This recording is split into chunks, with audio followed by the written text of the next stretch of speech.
So hello to everybody out there watching this Zoom webinar. My name is Don Hall. I'm Assistant Director of Transition US, the organization that is hosting this event. Thank you so much for being here. We're really looking forward to this presentation on transitioning to utility scale wind and solar through grassroots advocacy. And we'll start with that in just a moment after a few announcements. I did want to tell you a little bit about Transition US. So we are the national hub for the International Transition Towns movement that started around 2006 in the UK and has since spread to over 1,000 communities in 50 countries around the world who are building local community resilience, in food, energy, economy, transportation, healthcare, housing, the arts, and much, much more.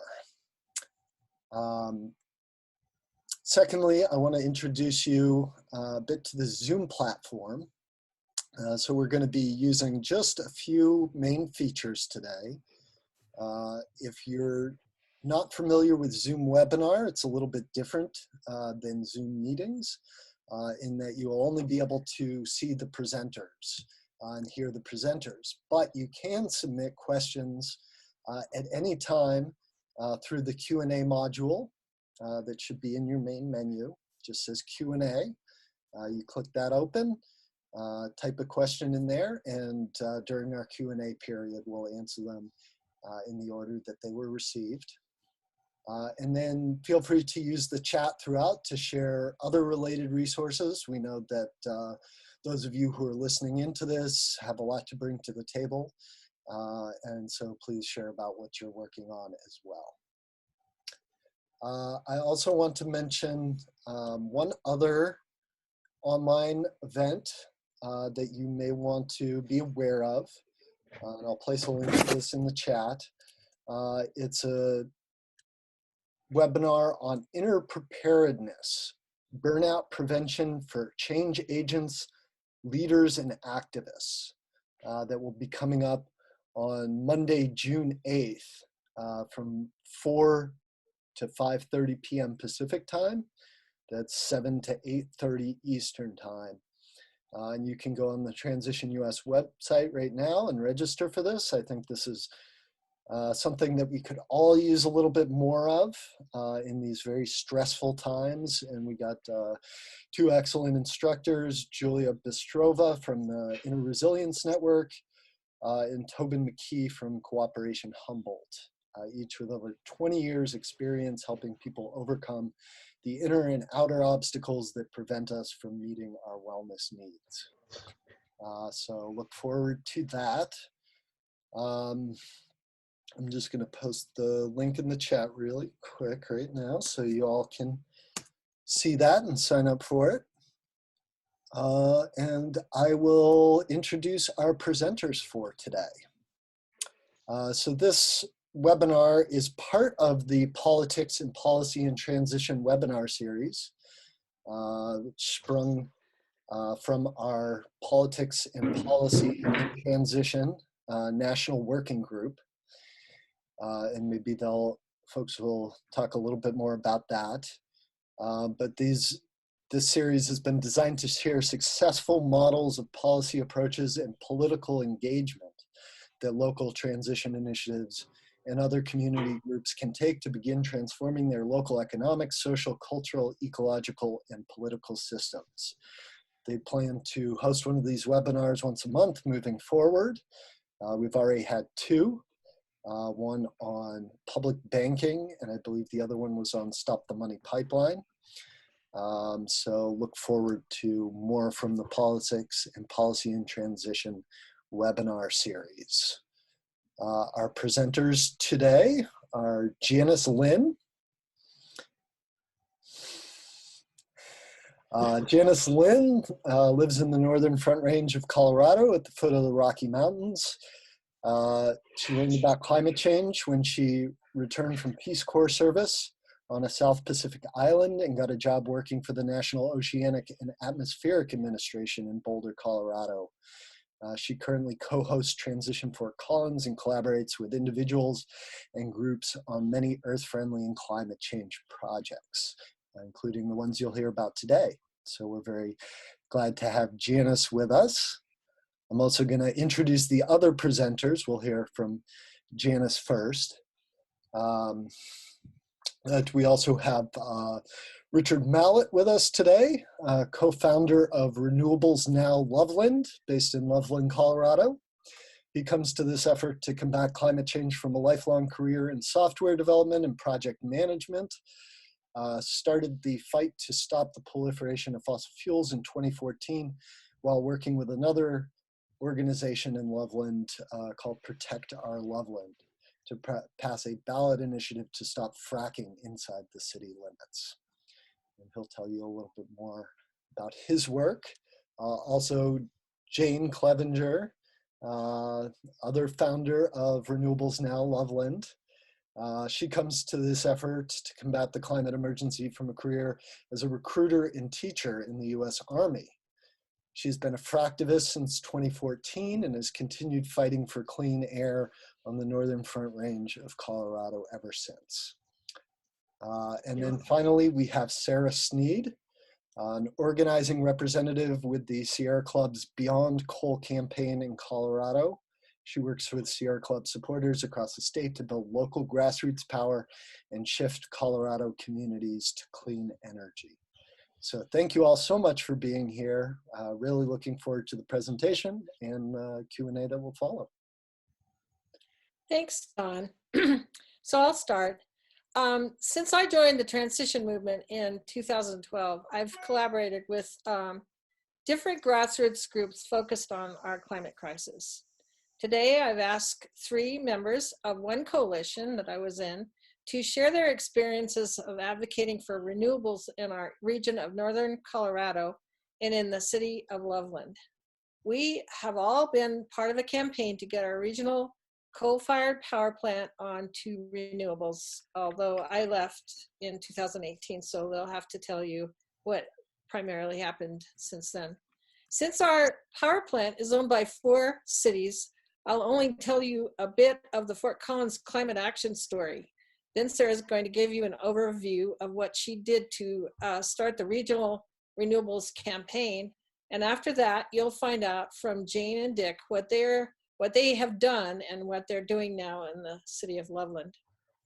To begin my own story of advocacy for Fort Collins climate action, it started when a coalition of groups, including Transition Fort Collins and the Fort Collins Sustainability Group, lobbied our city council to put a moratorium on oil and gas drilling in the city so we could preserve our health and our climate and air and water. The moratorium they passed went all the way to the Supreme Court before it was overturned. After that, we lobbied our city council to create a new climate action plan, and since then, they've actively worked on implementing it. Recently, we lobbied our county commissioners to regulate oil and gas drilling in our county because of our terrible regional air pollution. The outcome of the whole effort is still not clear because it now passes to the state and then back to the county. So we'll find out exactly what comes down in the end. Over time, I've seen my council consistently take good steps towards good public policy related to climate. And my experience has been that we are effective in influencing them when we show up to make comments at city council meetings, when we talk to them outside of meetings, when we support good people on getting onto council, and work with city staff to implement any policy changes that are passed. In spite of some no votes, I've really been pleasantly surprised at the progress the city is making. Now I'll pass to Sarah to let her tell you about the work she's been doing with others to get our power plant onto renewables. And as we move along, please write your questions in the Q&A module on your dashboard at the bottom, I think, or your strip at the bottom, so we can answer them at the end of the presentation. Also, Sarah will put a link in the chat for you to contact Sierra Club if you wish to partner with them. So you want to take it away, Sarah? Yeah, thank you, Janice. Hi, everyone. I am Sarah. I work with the Sierra Club, specifically on the Beyond Coal campaign. So the Sierra Club has a bunch of different campaigns, and that's just the specific one I work for. I'm going to share my screen and then get this PowerPoint going. All right. Speakers, can you confirm that you can see my screen okay? Yes. Awesome. All righty. Okay, well, the reason that we are here today doing this webinar is really just to share our stories of how we, the three of us, coupled with so many other people in our communities in Northern Colorado, came together to achieve some really big wins. We were able to get our communities and our regional electric utility provider to make ambitious clean energy goals. And so we're going to talk about that work, how we got there, the strategies and stories that led us to that point. And we're going to talk a little bit about the work that we still have to do to really build a broader grassroots movement in Northern Colorado to hold our decision makers at the city level and hold our electric utility accountable to these clean energy goals. And so I'm going to kick us off just because my part of the story began before I was with the Sierra Club. Actually, 3.5 years ago, I was in an organizing role, so a similar job as I'm in now, with an organization called Climate Reality Project. And if folks haven't heard of Climate Reality Project, it's former Vice President Al Gore's nonprofit. So it's another big green out there leading some of this work. And in that role, which I was hired in July of 2016, it was my job to organize students and members of the Colorado State University community to essentially push the university to make a commitment of 100% renewable electricity by 2030.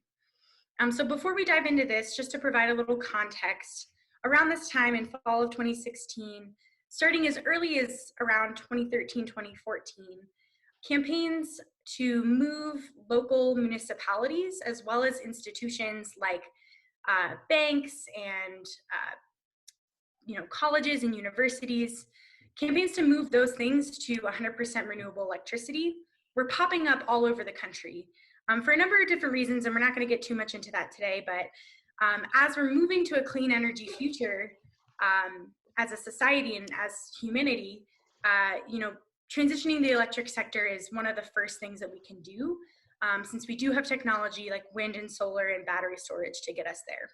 And so just wanted to provide a little context there. Organizations like Climate Reality Project and Ready for 100 were leading a lot of this work, providing funding and resources so that communities and students on university campuses can be leading this work themselves. And so that's kind of where it all began in Northern Colorado for me.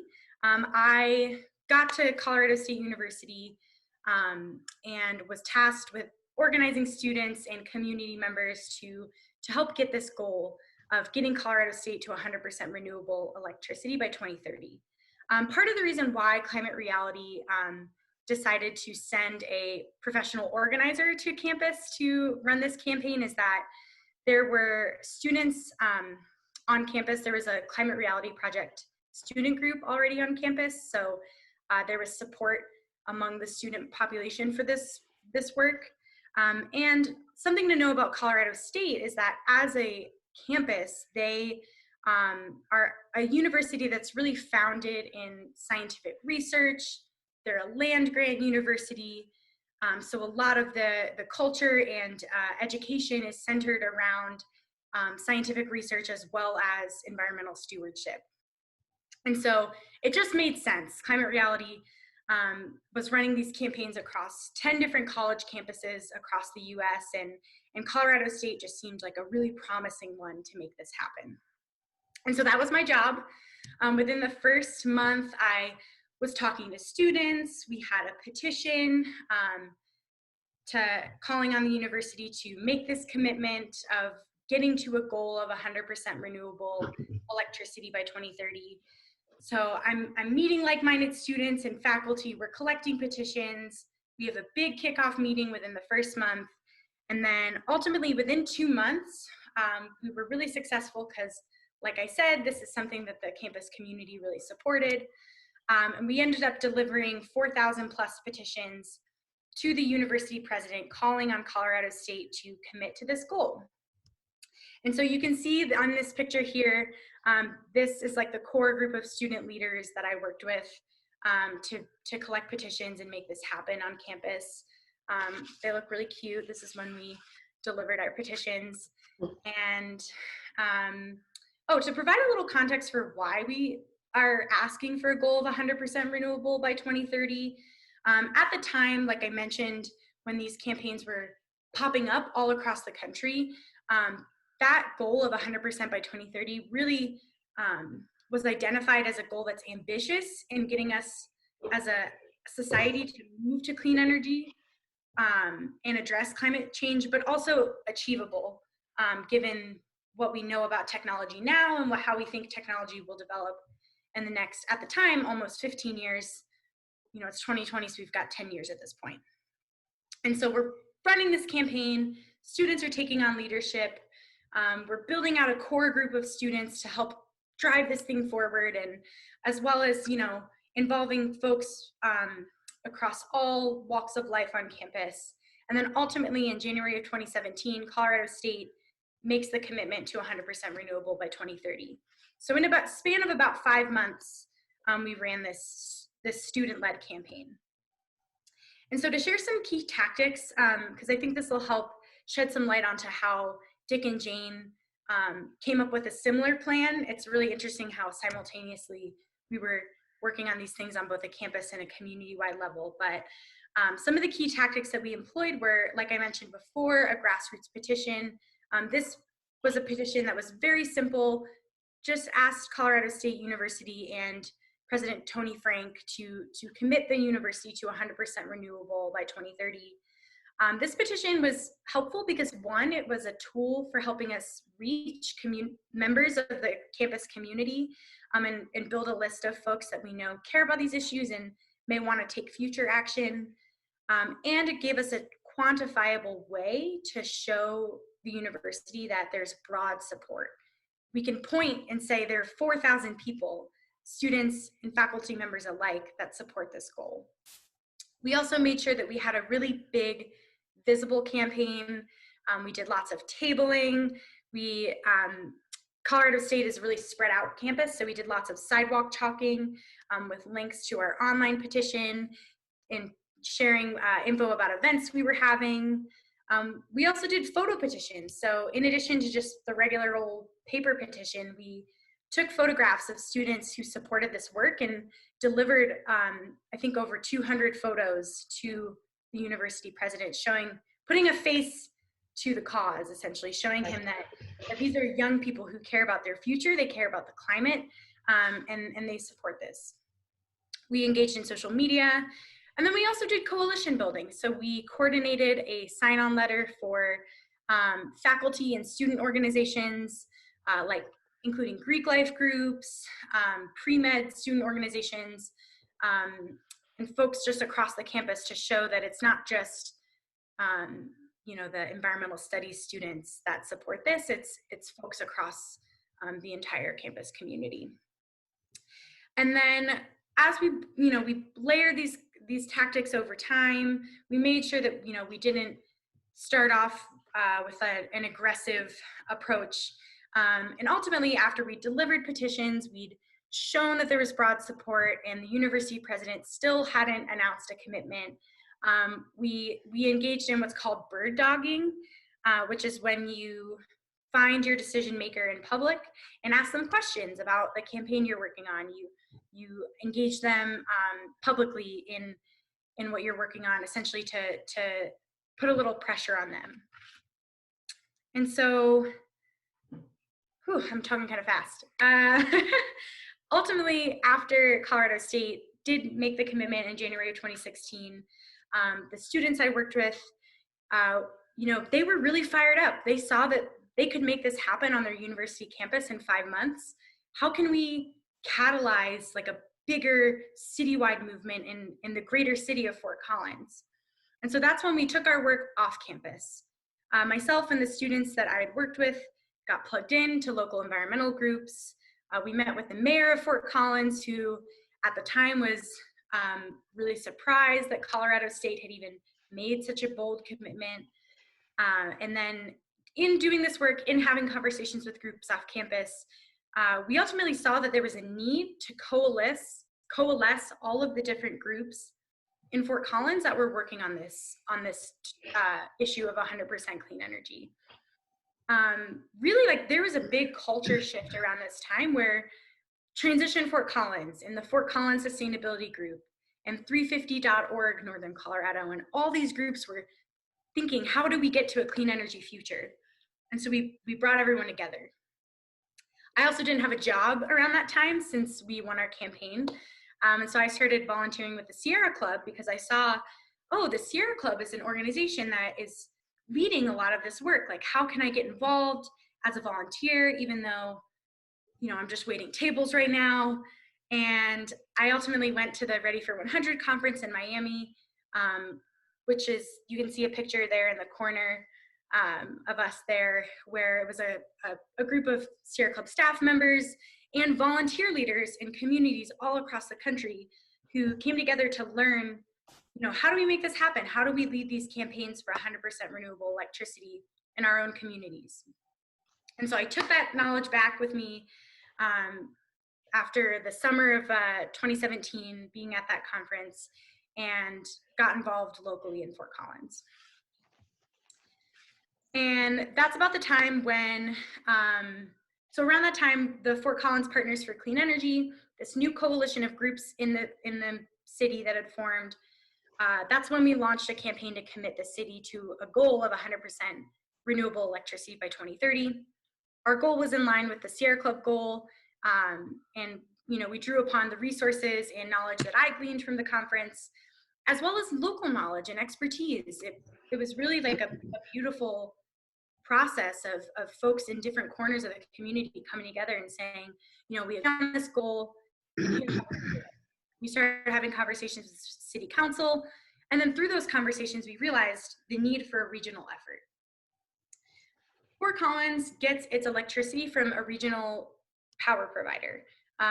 Dick and Jane are going to talk about that process and the nitty gritty about Platte River Power Authority, which is the regional power provider for Fort Collins, as well as Loveland, Longmont, and Estes Park. So those are all, they're 4 northern Colorado cities. And that utility is actually owned by those 4 cities. So it's a little funky, but because of that structure, it kind of gave all of us who care about these issues in these 4 cities and wanting to lead this advocacy, some real power to work together, because ultimately the role of the utility, since it's owned by these 4 cities, is to do what the community members in the cities want. And so I think I'll stop that there. That's about the time that we formed a regional coalition, because we recognized the need to work together. Like, we weren't going to move Fort Collins to 100% clean energy if the entire utility wasn't going to get there as well. But Dick and Jane are going to talk all about that. That's just kind of my piece of the story, and that I wanted to share to show that the small can impact the big. You know, our little Colorado State University campaign really helped launch a larger movement, and that's what Dick and Jane are going to talk all about. And so, Dick and Jane, go ahead and take it away. Thank you, Sarah. And I wanted to just point out, I saw that Bryce Carter is in this webinar, and I want to say hey to Bryce, because he was our mentor, Dick and I, when we first started our thing. So super glad to see him here, as well as lots of people from all over the United States. So thank you for tuning in. Yeah, hi, I'm Dick Malott. Jane and I, go ahead to the next slide, please. We're going to talk to you about how we got the city of Loveland into the group where Fort Collins is being worked on up there by Sarah and Janice and other folks. Our agenda today will be Jane's going to take us through the history of RNL. We call ourselves RNL, Renewables, now Loveland. I'll go through the utility landscape and the strategic plan. And Jane and I will both take the last couple of items and go through them. So let's go to the next slide, please, Jane. Okay, so Renewables Now Loveland pretty much evolved around March of 2015. It was a failed referendum that was up for a vote here in Loveland. Luckily, it failed. So we are still continually fighting to try and keep oil and gas out of our city, which I know a lot of cities across the United States are trying to do. So as you can read what our mission is, it's to protect the health and economic welfare of Loveland by replacing fossil fuels with clean, renewable energy sources and conservation practices. So starting about 2015, the conversion of Rawhide coal-fired power plant to a 100% renewable electric generation by 2030 kind of came into the fold. Dick and I, did several things to try and make that a reality, and it's just remarkable how hard we worked. The cities Longmont and Fort Collins, Longmont to the south of us, Fort Collins to the north of us, they were very forward-thinking and progressive in their way of thinking, where our city of Loveland, for whatever reason, are very conservative. So we always were leading up the rear of any kind of action, but we've managed to make things happen. So how we did this, we were able to develop an interim goal to reach 100% by 2030, trying to influence Platte River Power Authority, which is our local utility source, and they have the Rawhide coal-fired power plant. To do some long-term resource planning. One of the things there's several things I wanted to talk about, but one of the main factors that we started working on this was simply because of our air quality here is horrible. I mean, it kills people. It makes people sick. We've got to the east of us, I kind of gave you the topographical, to the east of us is Weld County that still to this day has over 50,000 active fracking sites going. So you can imagine the pollution that is wafting our way. And then to the west of us is the Rocky Mountains. So everything sort of stays. We kind of get hit with all these different pollutions. Rawhide coal-fired power plant is the largest polluter in Larimer County, and that's to the north of us. So we've got all these factors that are polluting our air. We also, at one point here in Loveland, when I first moved here in 2013, we had a 100-year flood that has turned into, like, every year we get some sort of a flood. But this particular flood took out one of the main sources of not coal. It was a hydroelectric power plant that was quite old up in the mountains on the Big Thompson Canyon. And luckily, the folks were able to take that lemon and turn it into lemonade because we got a 3-megawatt solar array here in Loveland because of that flood, because they had to shut down that hydroelectric power plant. And I guess that's pretty much what I wanted to say, just to kind of get you the history of what's happening here in Loveland. Next slide. Okay, to take that utility landscape a step further, we've talked several times about the 4 cities. They call the coal plant Rawhide, but Rawhide produces about 280 megawatts of electricity out to the cities.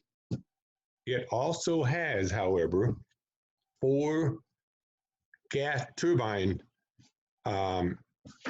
generators up there that also generate up to 260 megawatts of power during the summer for peak load. So all those are fossil fuel power generators. So our goal is to eliminate the coal plant as well as the fossil fuel natural gas plants that are up there as well.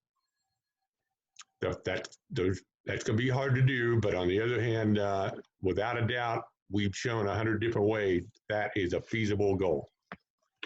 Now, the Platte River Power Authority does look at its role from a responsible citizen, and they say, look, our number one goal is system reliability. Those the three pillars. And that's a good goal.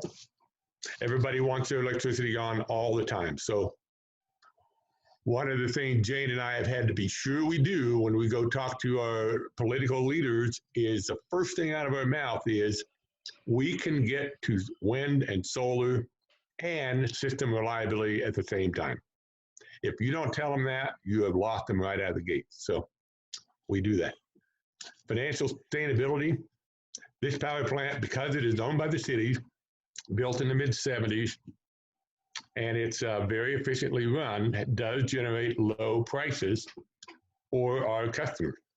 But the problem is, while we're giving our customers low prices, as Jane just reiterated, we're killing them with our asthma problems and our lung problems. Yes. Ozone and things that are coming out. So financial sustainability, yes. Now, the environmental sustainability or responsibility would be that you want to make sure you're environmentally responsible, not pollute the earth so much and so on. That's the weakest pillar. Absolutely. Now, there are 8 Platte River Power Authority board members. These are the people where we like to say anything that happens or fails to happen is the responsibility of these 8 board members. Jane gave me that quote. I like it. But it's one right out of the Army. They treat accountability and responsibility there. And so the board members are the ones you have to lobby, you have to go after if you're going to make sure they're voting the direction we want. Next slide, please. Oh, one thing back on that previous slide, just a footnote. About 3/4 of the electricity that is generated from those coal and gas plants are sold to the 4 cities. They sell to neighboring states 1/4 of that power. Now you say, well, that's okay. It's not okay. It's not okay. We're giving cheap electricity to Wyoming, Nebraska, Kansas, and in exchange, we're killing our own citizens along the Front Range here in northern Colorado. So that's a problem. But if you're a board member and you're saying, wait a minute, I want to keep my costs down, I want to keep selling that electricity, that becomes one of the challenges we have to overcome with our pitch. Next slide, please. So what we did is we employed 4 strategies along the way to set up our organization and go after this goal of 100% by 2030. The goals were to get a strong core group that engages city officials one-on-one and not write letters to the editor or hold posters, wherever. We went out to talk to them, engage them. And I'll show you in a minute some of the more direct things we did there. We developed a sign-on pledge for local citizens to sign up and show their support for 100% goals, just like Sarah did up there in Fort Collins. We developed partnerships. You can't do this by yourself, and certainly if you've got a coal plant that serves 4 cities, you need the other 3 cities as your partners to make sure this thing can happen for all of it. That was done with an organization that we called Northern Colorado Partners for Clean Energy. It cut off on the side there a little bit, NCP for CE, Northern Colorado for Clean Energy. And we have been meeting since, I think, 2017, and had been a great partnership all the way up and down. And lastly, we tailored our strategy to go after conservative decision makers in our community. If you go to Boulder or you go to any of the more liberal cities, you can say, we need to save the planet, save the polar bears, and save the penguins and the coral or whatever. And they'll all say, yep, you're right. Yeah. You say that in Loveland, they say, I don't care about those guys. I want low prices and I want reliability. I really don't care. So our focus was on cost and reliability. Those are the words we would use when we talk to our officials. And we didn't say climate change. We didn't say save the polar bears. They don't care about the polar bears. They care about cost and reliability in our case. And lastly, we engaged in formal communication behavior, meaning attending council meetings, city commission meetings, Loveland Utility Commission meetings, as opposed to direct action. We didn't go lobby and outside their house. We weren't laying down in the streets, any of that kind of stuff. This is direct communication. Next slide, please. Okay, so I'm going to take this timeline here and just briefly go over starting our group. Whoops, there we are, 2015 and 2016. So what Dick and I did was we went down to Denver and attended a Sierra Club Ready for 100 meeting that was being led by Bryce Carter. So that's why I was excited to see him here. He was highly motivational and very well organized. And that's one thing I must say about Sierra Club is if you want to get something done, they've got a program to get it done because they really walked us step by step. We also emulated what, for instance, Longmont and Sustainable Resilient Longmont is doing. They sit in Boulder County. They do have a lot of groups. Dick and I are the lone rangers here. We have our group and that's kind of it as far as an environmental group. Same with Fort Collins, just totally emulating what they're doing. So Dick and I got back, we started setting goals, just like what the 100% renewable by 2030 Sierra Club goals were. So we kind of copied what they were doing and it began to work. We ended up doing what Sarah did as far as the pledge, and Dick had mentioned that. Super great way to get a list of like-minded people that we have probably 400 people right now, not saying that a lot of them contact us, but we know we can send things out and they may or may not come to support us, but it's a great way to get a base because you really need a base to get something off the ground like that. Dick and I also developed this branding, and if you can see in the bottom right-hand corner, that is our logo. So what we did was we plastered that logo all over the city on everything. We had business cards, we had buttons. If we had an event, we would give buttons out. We had posters made up with that logo. And then we got groups together to write letters to the editor and do different types, any type of organization that would allow us to come talk. We were there and we got known. People were either cringing because Dick and Jane are showing up or they were happy we were there, but they knew who we were. Next slide. Okay, on this slide, this is just more detail about who we actually talked to, and I'll go through it quickly. We talked to the Economic Development Director. One of our big belief systems is that when you go green, you're going to attract high-tech companies and very companies that are the future to your neighborhood. I'm not sure we convinced them of that, but on the other hand, we're preaching that message every day. We were there. We were there. We went to the Director of Development Services. This is the guy who approved all the oil and gas development and that kind of stuff and said, Brett, you got to back off on this. We got to start changing the rule, making it much harder. The next one's very important. The Loveland Utility Director, he hosts a monthly meeting called the Loveland Utilities Commission. Jane and I started going there about 3 years ago or more now, and we would make sure every time we showed up at the public comment section, we would tell them what's going on with renewables, how prices come down, how solar is attractive, and so on. When we first started attending, the people thought we were from Mars. What the hell are you talking about? All we want to care about is coal and our energy we get today. Before long, not only did they start listening, but there was some closet environmentalists on the group that began to they began to have enough, let's say, support from us to where they could speak up and not be looked on as some kind of a wild creature on that group. So it took us a long time, but we continued to do that. And we went to the mayor, city managers, city council, and talked to them all the time, to the point where when you walk down the street now, they know who you are. If you approach them, they know who you are right out of the gate. And I'm sure, Sarah, you found that in Fort Collins as well. Long story short, late in 2017, Fort Collins takes credit for this, because Platte River Power Authority to do a study on the feasibility of going to renewable. Yeah. They literally, PRPA people laughed and said, that's not possible, but if you want to do it, pay for it, go ahead, we'll do it. They went out and did it, they brought it back, and the feasibility study, and I'll use it on this one as well, it was an oh shit moment. They literally said, oh my gosh, we had no idea that this was even feasible. And so from that late 2017 study, the energy really accelerated to get to 100% and get that commitment. So over to Jane, she'll take you through 2018. Next slide. Oh boy, it was awesome. So the dominoes started to fall.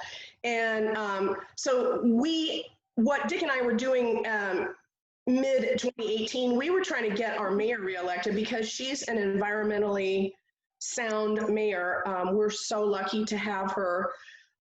So we were working on that. There was a lot of oil and gas money being poured in to try and take her out. We went up to a city council meeting and delivered the 500 signatures that we had gotten to the city council. They kind of rolled their eyes, so some of them, most of them, because we have a lot of climate deniers. So they think what we're saying isn't real, but they began to learn that it is real, that what we are saying has validity. So let's talk about the success of our other three sister cities. On January 8th, Longmont was the first to get that goal of 100% renewable electricity by 2030 on the books. All right, then you can see it took a long time, but October 2nd, Fort Collins stepped in, got that same goal. Then Estes Park, bam, right after that, the next month, Estes Park comes in and passes a resolution supporting Platte River Power Authority's 2030 zero carbon resource diversification policy. Fine, we'll call it zero carbon. We'll call it whatever they want. And then we, Loveland, December 4th, I'll never forget that date, we came in and got a 7-to-1 vote to go 100% by 2030. They did attach 9 caveats, whatever, that's fine. And those are just goals that they want us to meet. Then 2 days later, Platte River Power Authority had their board of directors meeting, and they voted unanimously to go to 100% non-carbon energy by 2030. And Dick and I said, party on, Garth. Party on, Wayne. we had a big party that Christmas. Next slide. So the vote was in, the direction is to go that way, but that's 10 years away. So what do you do? How do you know they're doing it? How do you know they're going to make it? So what we've been doing since then in the last 18 months, we created our own modeling group that looked at prices of solar energy, wind energy. In other words, it looks exactly at the same things that our Platte River people should be looking at to get to 100% by 2030. Then we compare our notes with theirs to make sure they're not making some assumptions that are wildly off or that will obstruct that path. So we've also sent them a proposal that we want by 2023 to be up to 70% non-carbon energy by 2023. Yes. Said they can do it, but they haven't done it yet, and they haven't put the steps in place to make it happen. Concurrently, if you are in a city that runs a coal plant, you need to find out if your coal plant can be ramped down and run at something less than 100%. Almost all coal plants run all the time at 100%. We're telling them, no, once you get up to 70%, you should be ramping down rawhide to something less than 50%, let's say. But of course, as I mentioned earlier, and the reason I mentioned it is that they sell all this electricity to other states. That's going to take away some of that revenue they're going to want to keep. So there's going to be resistance to dropping it from 100% down to 50% or 30%. That's one of the challenges we have to engage in. So why have the interim goals? Hold them accountable, air quality. We don't want to be producing all that electricity on the lung problems that you're causing in our state. we found that through our modeling that rawhide can operate at a very low capacity with the coal plant and so on. So we want to stop that, and that's, I'm going to end the presentation there. That's what we did, how we got to where we're at, and what we're heading through over the next 4 or 5 years now. Back to you, Sarah, I think. Yep. Yeah, and so I guess just to wrap it up, and build upon like what Dick and Jane have shared. So now, you know, Renewables now Loveland and the similar groups in the other 3 sister cities are at this point where, you know, all 4 of our communities have committed to 100% renewable electricity. The utility itself has committed to this goal of 100% non-carbon.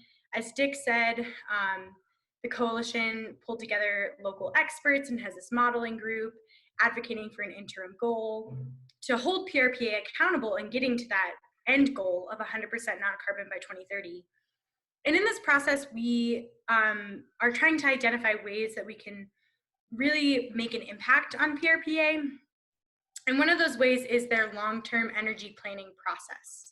And so actually recently, within the past few weeks, some of the feedback we've gotten from Platte River is that, you know, they need to do their long-term energy plan for their own planning processes and for a group called the Western Area Power Administration. They work with WAPA, as they're called, to get hydropower. And this energy plan is called, for Platte River, an integrated resource plan. And so what this does is it really helps utilities decide how and where to invest the resources necessary to meet electricity demand, and ultimately determine where that electricity comes from. Is it going to come entirely from one coal plant, or is it going to be diversified from other sources? This plan uses a combination of the utility's own technical analysis and public participation.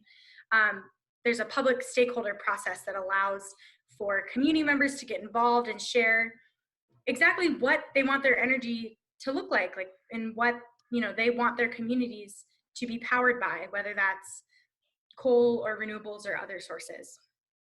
Ultimately with the goal of providing low cost, reliable, and environmentally sound electricity. And so most utilities complete their IRP. Sometimes they're called an ERP, an electric resource plan.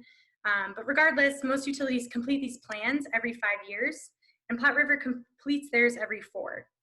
And so we've gotten the feedback from Platte River that is like, what they're saying is, hey, you know, we want to consider these interim goals, but we're in the middle of our planning process. And before we can actually commit to an interim goal, we need to complete our 4-year IRP. And so this is really our channel and our timely opportunity to hold the utility accountable to getting to that non-carbon goal.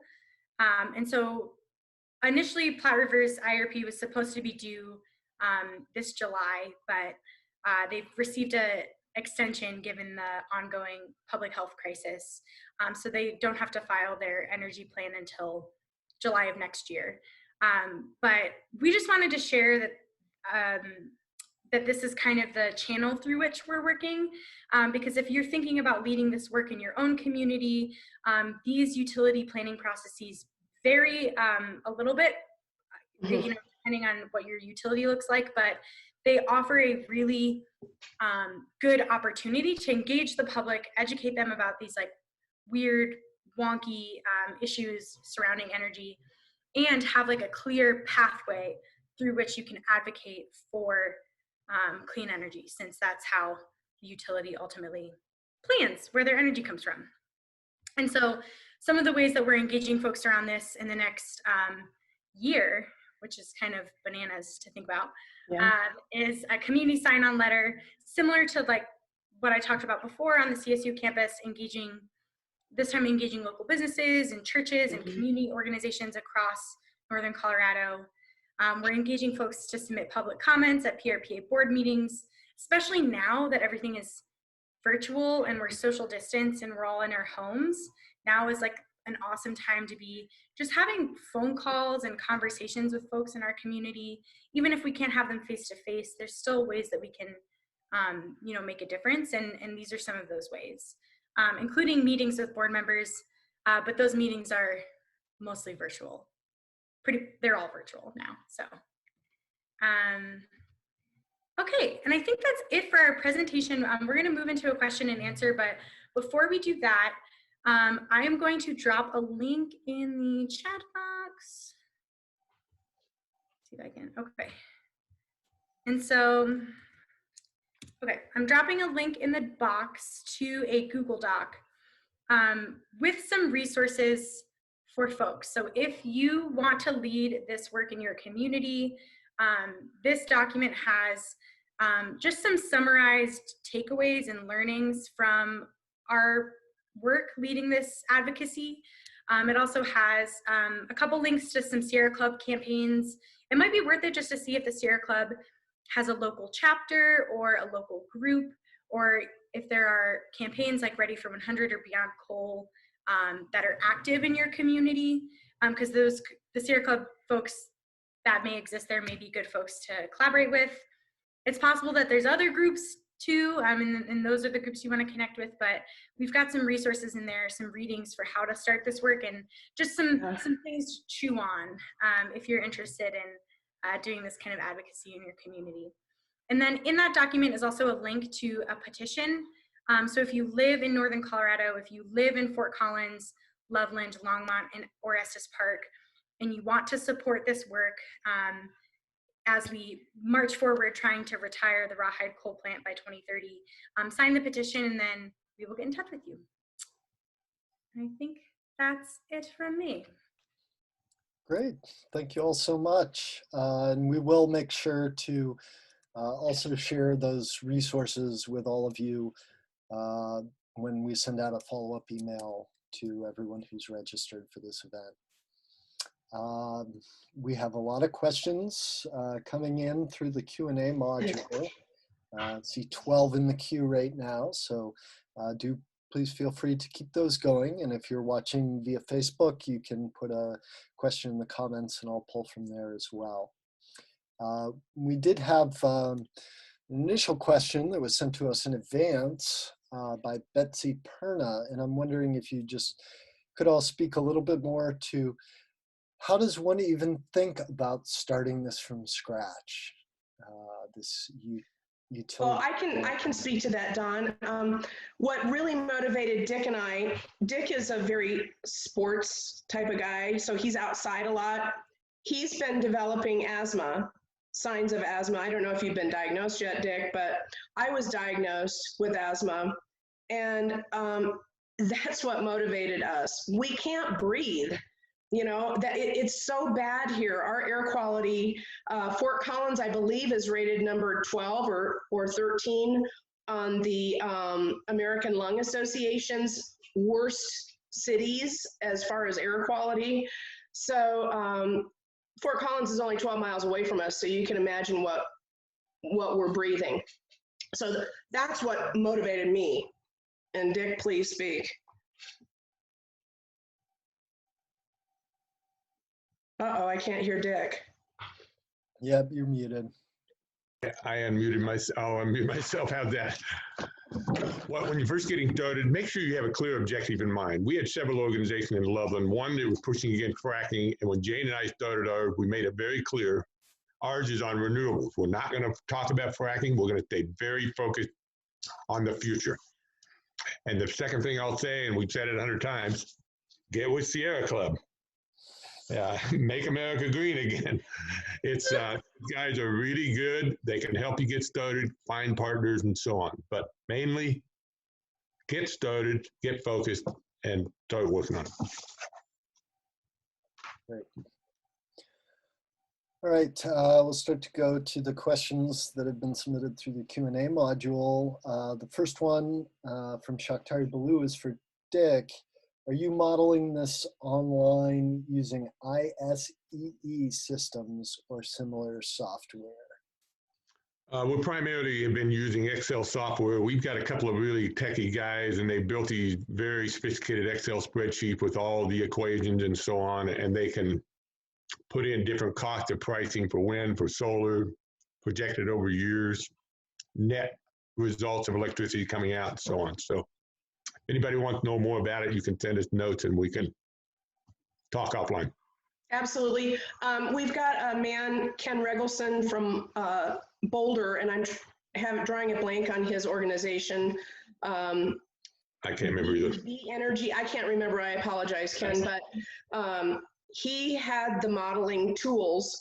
And then we've got another person, Nick Francis in Fort Collins, that is super high speed and is able to break things down so that lay people like Dick and I can understand, because Dick's background was in tech and I was Army. So I had no idea about utility scale energy, but I've learned a lot. So anybody can do this if you want to. I mean, it is really, you can do this.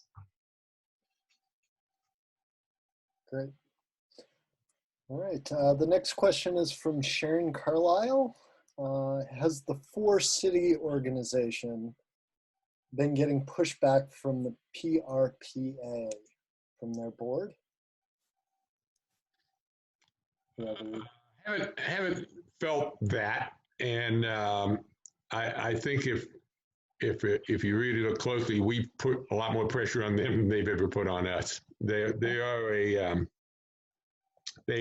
do service the cities. This organization is created by and reports to the cities. So, but it's up to Jade and I and Janet's and all these other organizations to push those board members to where we want them to go. And we do. And if I could just add, I know in our conversations with the state Sierra Club with the PRPA board, one thing we've been hearing is that they just want to hear from more people. And I think we're at this point in Northern Colorado where Northern Colorado Partners for Clean Energy has led some really amazing advocacy and developed a strong rapport with Platte River, to the point that now they're like, well, does everyone in the community feel this way? Like, where are other people that we're hearing from?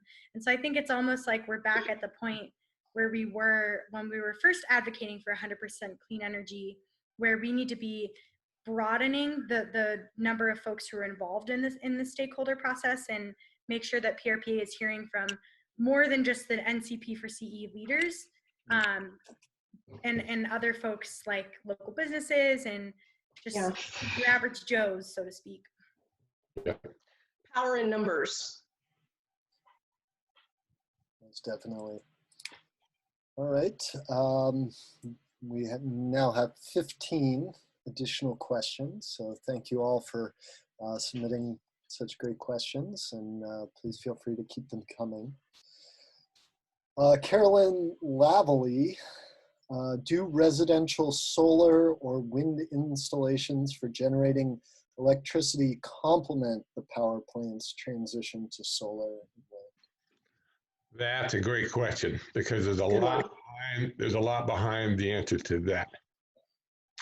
The new buzzword is distributed energy resources. Our Platte River Power Authority wants DER, distributed energy resources, to occur. And what that means, it wants the cities to be responsible for some of the energy generation that goes on through solar gardens, rooftop solar, and microgrids in certain areas of the city. That has just started within the last 6 months, and it slowed down a lot because of the COVID virus problem. But we are pushing hard to get Platte River to let us see more about what they're doing in that area. They formed a committee with representatives from each of the cities, but that question implies a whole lot of good understanding about what's going on. So as you go to wind and solar, you want to distribute it out. Jane, I think, said something related to it earlier about how you want to not be all reliant on one coal plant. You want to spread out your resources. So distributed energy resources, take a look into that, because we are. Yeah. Okay, great. We have, it's not exactly a question, but I think it might raise some interesting discussion here. Catherine Clegg says oil and gas emphasizes lost jobs. I think there's a real argument against that because the transition will create many jobs. But I don't see their argument, fear-mongering, being met in the media by the job creation argument on the renewable energy side. Well, I'd like to address that. Our CEO at Platte River Power, we have another coal-fired power plant up in Craig, Colorado, which is way up in the mountains. They also have an accompanying coal. What is it called? No, my mind's going to go blank. It's a coal, not a mill. What is it? Coal mine. Thank you. That we own. Okay, so right now I know that Jason Frisbee, the CEO, is working really hard to try and come up with a just transition for those folks because a lot of people are going to lose their job. But in the meantime, they're giving them training, they're giving them financial backing. They have plans in place, and that is part of what we have to really look at, because people will lose their jobs. But in the meantime, moving to renewable energy, you're going to create a lot of jobs. So I'm very hopeful about that.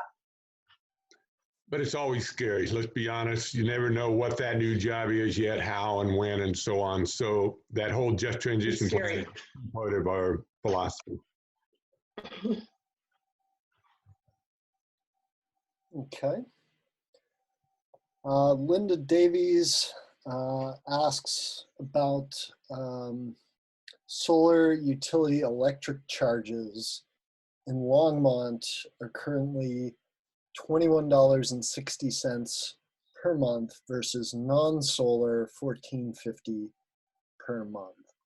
The city does not seem eager to provide solar owners benefits for being part of the solution. Why is this? I'll take that one. We have the same problem in Loveland. The city has a rate structure which penalizes solar users, and it's considered unfair by us and by all of our solar user community. We've been talking about Rawhide, but Jane and I have a subgroup within our group that handles and talks about solar, and we have another one about electric vehicles. And Longmont has the same problem. They're charging solar users more because they feel like they're a drain on the system. But the reality is that that is the future, that the cost is lower, but they haven't come to that recognition yet, nor have they spent the time to figure out how they're going to transition their rate structure from one to the other. It's a complicated problem, but they should not be taking it out on the solar users. So we've had a lot of city council meetings on that topic that Jane and I have generated and driven along with this solar user group. And we have actually another guy named Bruce Croissant here in town who'd been kind of the Lone Ranger for 3 or 4 years on that topic. So that's a problem. We don't have an answer for you, except you got to push back on it. Yeah, the answer I'd like to say is showing up. We show up to the Loveland Utilities Commission, so I'm sure Longmont has a utilities commission that you can go to and get people to speak out, just like what Sarah was bringing out, that she's trying to bring in new folks into, because they're tired of looking at us. They want to see that that's what people want. And I think strength through numbers, again, if you can get more people to come speak out, that helps. We were successful in getting that surcharge, which is about what it is, down from about $3 a kilowatt down to about $1 a kilowatt. So coming down, but it's not where it ought to be. The only thing I'll add too is that part of why I think the harder work is after you get goals like this in place is because then you're pushing now we're questioning Platte River's cost assumptions when it comes to renewables and battery storage and their energy planning process. And so then you get into the little minutia, fine details of how Platte River can make this 100% goal happen. And that I think is the hard work, and that problem. The rate charges in Longmont speak to that. because, you know, how do you value the cost of renewables and solar versus the cost of a coal plant that's entirely paid off and is slated to run until 2046?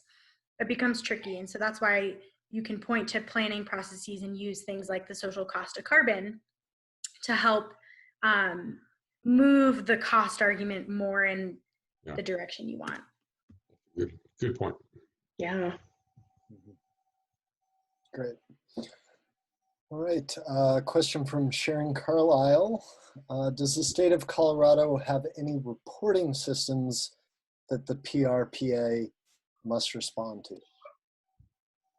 Oh boy, I don't know all the reporting that PRPA has to done, but I would guess there are certain regulations and so on they have to follow. They're part of WAPA, so they have to report to WAPA, but I don't know if they report directly to the state, except in areas of pollution. Compliance. They're supposed to report pollution levels to the lakes, to the atmosphere, and so on. And I don't know how and when they do that. Well, I mean, they got, Rawhide got written up, I think in 2019, maybe 2018, for water pollution, groundwater pollution, because their coal ash, they were putting coal ash in the ground with no liner. So somebody's watching, federally at least, and that was through a Trump EPA that wrote them up. So they are being monitored somehow. And I bet Sarah, or maybe even Janice, could speak to that. I know in regards to pollution, Platte River does some state reporting. I do know that because they're not an investor-owned utility, like in Colorado, say Xcel Energy or Black Hills, Platte River isn't held to the same, there isn't the same accountability with Platte River as an investor-owned utility. They're not under the same jurisdiction under the PUC, the Colorado Public Utilities Commission. And so some, for example, like the state of Colorado passed statewide greenhouse gas emissions reductions legislation last spring. And the accountability measures for a utility like Platte River aren't as clear as, say, an investor-owned utility. And so there's like, it's kind of this weird, like uncharted territory for how is the state going to hold utilities accountable when those like pathways for accountability are not clear. And so that's, I think, why our work is even more important, is because, you know, the kind of economy-wide shifts to like a clean energy future are new. And so it's like, what are the, you know, we're making it up as we go, kind of. I do want to do a shout out to the person that put that question in, Sharon Carlisle. She led the effort in Loveland to try to get fracking stopped inside the city of limits with that organization called Protect Our Loveland. And it was working with her in that group that we spun off Renewables Loveland, Renewables Now Loveland, back in 2015. Sharon's a good girl. She's the original OG. She's our first cousin, if you will. All right, this is a question specifically for Dick and Jane. Can you provide more detail on how you convince decision makers that it is entirely possible to guarantee system reliability using 100% renewables? Well, what we did is when we met, we had a little presentation, package presentation we gave to all the counselors and the mayor and all the different people we met with. And we could not sit there and guarantee anything, but what we said was the price, first of all, on price, is so low, you should be going away from fossil fuels. Then we talked about the availability of storage, battery storage and other storage is coming. And we said, you don't need to make that final decision about going to 100% because you can get to 85 and 90 with renewables pretty easily. It's that last 10% or so that becomes the problem. And what we told them over and over, I think, Jane, correct me if I'm wrong, is you're sitting in the year 2018, 2017 when we were talking to them. Look at what innovation has done to telephones, everything. But I guarantee you, we say it this way, that by 2025 or 26, you're going to see amazing storage devices that can store energy, large quantities of it. But don't take our word for it. Start down that path, and then we'll see if it's there at the time. So, and at the same time, Australia, for instance, was doing it with batteries. Countries all across the world are succeeding. And so even if you're a climate denier, you still have to admit when you see something being successful. So Dick and I were always pointing out the positives in our little dog and pony show, because it was just we had a set thing that we talked about, and we always tried to be positive. Even though we might be dealing with somebody that doesn't believe in the climate science or whatever, the big thing was the cost. That's really what I think sent us over the edge, I think. And one of the big things that became one of the 9 caveats Jane related to earlier was, and the city council put it in their requirement to us, one of those 9 caveats was, we'll go 100% if you can guarantee that we're part of a regional transmission organization. This means that when the wind's not blowing and the sun's not shining here in Colorado, it will be in California or wherever, and you can pick up energy and bring it in, guaranteeing that 100%. That's one of the caveats, and it's a big one relative to reliability. Right, and so it's very much needed. So if we get into these regional transmission organizations, the ones that we want, you're spanning time zones. So where the sun is still shining, we might be dark or whatever, but out in California, it's still shining, or whatever the situation. Mm-hmm. Okay, so we'll take some more questions for about the next 10 minutes, and then I want to give you all opportunity to say any closing words that you might have before we go. So the next question is from Fred Kirch. We have seen... Hi, Fred. We know Fred. We've seen elected officials and utilities say the right things, but then delay and obfuscate.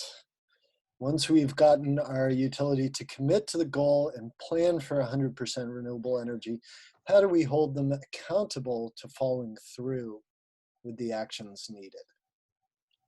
Well, it's funny that Fred brings that up, because that's been a constant with Dick and I talking about holding Platte River Power Authority and their board accountable.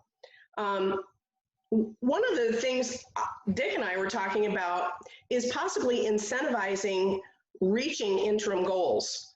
And that's just something we're kicking around. We're going to talk to our main group about that, but you have to be creative, and I think there may be a possibility that they're being incentivized to go towards fossil fuels, not from this board, maybe from another board, but we want to make it so that it's an incentive for them to want to go to renewables. So that's one thing we're kicking around. Any other ideas, Dick? Well, the Ronald Reagan thing, trust but verify. I'll say it a different way. Don't believe a word they said. Only watch what they do. And so far they've said, yeah, we're working on it and all that kind of stuff. But the answer is don't trust them. And nothing personal, but I don't trust you because there's a lot that has to be done. Now, this IRP process they're going through that Sarah talked about, that's going to be the first level of trust. And we've seen some cracks in the armor there, whether we don't like the way they've structured that whole thing. So, but we'll see. But on the positive side, I'm just going to give you the positive side for PRPA. They have committed to buying additional wind and solar that will put us over 50% by 2021, next year, I think it is. So they started at a very low number, and now if things go according to Hoyle, which they will, they'll be over 50% by then. And as I said earlier, our goal is to get them over 70% by 2023, and that's what we want to hold. I don't care what they say. I want 70% by 2023. Then I want another half of that by the 2025, and just start carving that up, so right. and by giving the 2030 goal of 100%, there's no baby steps in between so that they have to meet certain goals. So that's why Dick and I feel it's super important to have these interim goals that are attainable, but that are measurable. Okay. So we might just have time for one more question before some closing remarks. But I will download all your questions from the Q&A and send them to the presenters in case Yes, thank you. they answer them in writing, because there's a lot of really great questions in the queue here. So this one is from Mark Judeman, and he asks, I'm curious if you all have thoughts about how you might change your engagement strategies were you dealing with an investor-owned utility? That's a good question. That would make it harder. There's no ways about that. You know, my first reaction is go buy some stock so you make sure you always get invited to the stockholders meeting and that kind of stuff. But I don't think I'd change it a lot. I just do more of what Sarah did in Fort Collins. You'd have to do a lot more direct engagement with a lot more people, and really generate the petitions and the call. But there may be people out here who don't know what happened to Tri-State. Let me use the example. Tri-State is an investor-owned community that, are they, Sarah, you're shaking your head. They're not, no. Tri-State's like a generation and transmission association. So they're kind of similar to PRPA in that they're like electric co-ops or own Tri-State. So the pathways are like pretty similar. And having like worked with investor-owned utilities, I think one of the main differences is like you just have more channels through which to make change. So like Excel does their energy planning process through the Public Utility Commission in Colorado. But so I'll cut it short because we're gonna run short on time. But the message is the same. They had said a year ago, we're not going to get off our coal plants because we own them until 2045 or whatever the year was. 46. Tri-State users and customers raised such a stink, letter to the editor, calling these guys, giving them hell. Yeah. That 6 months, they totally changed their model, and now they're going to 100% by 2030, despite the fact that management said they wouldn't do it less than a year ago. Yes. They rode them hard. And that's, I think, key. You've got to, like Dick and I said, you know, everybody knows who we are, whether they like it or not. They know what we want, and we show up. Yeah. Oh, and somebody Fred Kurtz typed in there, they replaced their CEO. He wasn't in favor of doing this. They got rid of their CEO and listened to their customers. Yeah, so, they went hardcore. Back to you, Don. Okay. So yeah, just want to open it up at this point if you want to say any closing words, words of encouragement, words of wisdom, any other resources that you'd like people to know about. We've said it a couple times, if I may start, that partners are key. And what I want to do publicly right here is just 20 seconds worth. Couldn't thank Fort Collins enough for what they've done. Everybody in Fort Collins, including what Sarah did, what the Fort Collins Sustainability Group has done, Fred Kirsch and his group has done. They led the way. Longmont really did a good job of everything they've done. So absolutely. Jane said it earlier, we were kind of always dragging up the rear, but we were riding on the coattails of what those folks did for us. So I want to give them a great kudos. Get your partners.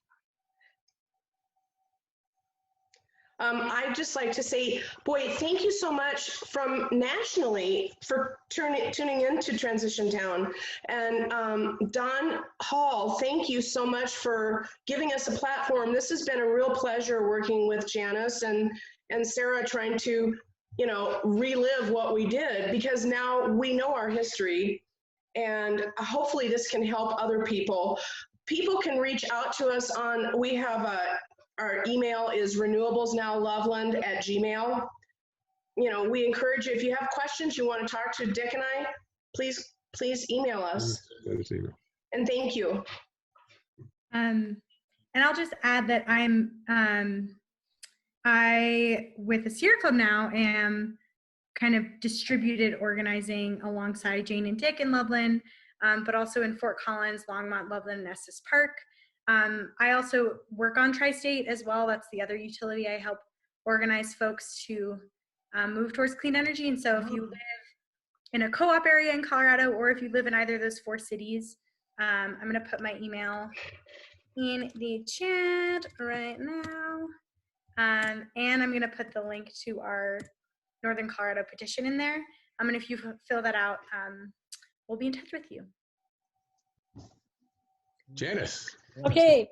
Well, I'd just like to thank Jean and Dick and Sarah and also Dawn for a really great webinar. And thank you everybody else for coming. Great. Thanks, Janice. Thank you so much. Yeah, thank you all for your work.